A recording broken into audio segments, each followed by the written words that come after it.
નમસ્તે. મારી ક્લિનિકમાં રોજે રોજ એક એવો સવાલ તો પૂછાય છે કે જે સાંભળીને મને ઘણીવાર એક ડૉક્ટર તરીકે ચિંતા થાય. જ્યારે કોઈ સ્ત્રી પ્રેગ્નન્ટ થાય એટલે 6 કે 7 અઠવાડિયે અમે બાળકના ધબકારા જોવા પહેલી સોનોગ્રાફી કરતા હોઈએ. અને એ પછી હું દર્દીને કહું કે હવે બરાબર ત્રીજા મહિને એટલે કે 11 થી 13 અઠવાડિયા વચ્ચે આપણે બીજો સોનોગ્રાફીનો રિપોર્ટ કરાવશું. ત્યારે દર્દી કે એમના ઘરના વડીલો તરત જ કહે, સાહેબ હજી તો ગયા મહિને સોનોગ્રાફી કરાવી હતી, અત્યારે તો બધું બરાબર જ છે ને, તો પછી હવે સીધી 5મા મહિને સોનોગ્રાફી કરાવીએ તો નહીં ચાલે?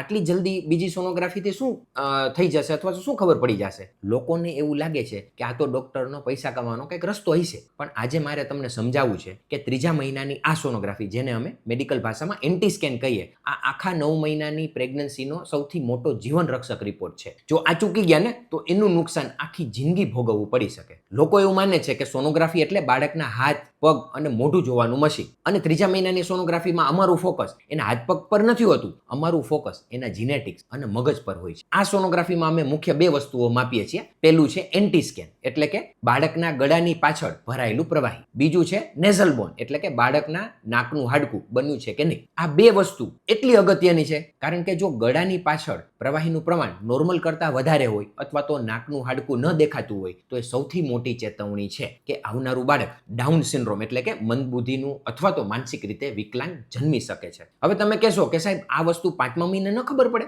આજ તો કુદરતનો અને મેડિકલ સાયન્સનો નિયમ છે ને. બાળકના ગળા પાછળનું આ પ્રવાહી માત્ર ને માત્ર 11 અઠવાડિયાથી લઈને 13 અઠવાડિયા અને 6 દિવસ સુધી જ સ્પષ્ટ દેખાય છે. જેવો તમારો 4થો મહિનો એટલે કે 14મું અઠવાડિયું બેસે ને એટલે આ પ્રવાહી બાળકના શરીરમાંથી શોષાઈ જશે. જો તમે થોડા પૈસા બચાવવા કે આળસ કરીને 5મા મહિને સોનોગ્રાફી કરાવવા આવશો ત્યારે જો બાળક મંદબુદ્ધિનું હશે તો પણ આ પ્રવાહી શોષાઈ ગયું હોવાથી રિપોર્ટ તો નોર્મલ જ દેખાશે. ત્યારે પરિવાર આઘાતમાં સરી પડશે. આ ભૂલ પાછળથી સુધારી શકાતી નથી. ઘરમાં વડીલો ઘણીવાર કહેતા હોય કે ભાઈ અમારા જમાનામાં તો કોઈ સોનોગ્રાફી તો નહોતી, તોય અમે 5 બાળકો નોર્મલ ડિલિવરીથી કર્યા. વડીલો, તમારી વાત 100% સાચી, પણ એ જમાનામાં લગ્ન 20 વર્ષે થઈ જતા હતા, ખોરાક એકદમ શુદ્ધ હતો. આજે દીકરીઓ કેરિયર સેટ કરવાના ચક્કરમાં 30 કે 32 વર્ષે પહેલી પ્રેગ્નન્સી રાખતી હોય છે. હવે મેડિકલ સાયન્સ એમ કહે છે કે જેમ માતાની ઉંમર વધે તેમ બાળકમાં જીનેટિક ખામી એટલે કે આવું ડાઉન સિન્ડ્રોમ વાળું બાળક આવવાનું રિસ્ક અનેક ગણું વધી જાય છે. એટલે જૂના જમાનાના નિયમો આજના સમયમાં લાગુ ન પાડો. પ્રેગ્નન્સી એક ઈશ્વરનો આશીર્વાદ છે, પણ એને સુરક્ષિત રાખવી એ પણ આપણી જવાબદારી છે. કપડાં કે બહારના જમવામાં ભલે 2-3 હજાર રૂપિયાનો ઓછો ખર્ચ કરાય, પણ ત્રીજા મહિનાના આ રિપોર્ટ એટલે કે એન્ટી સ્કેન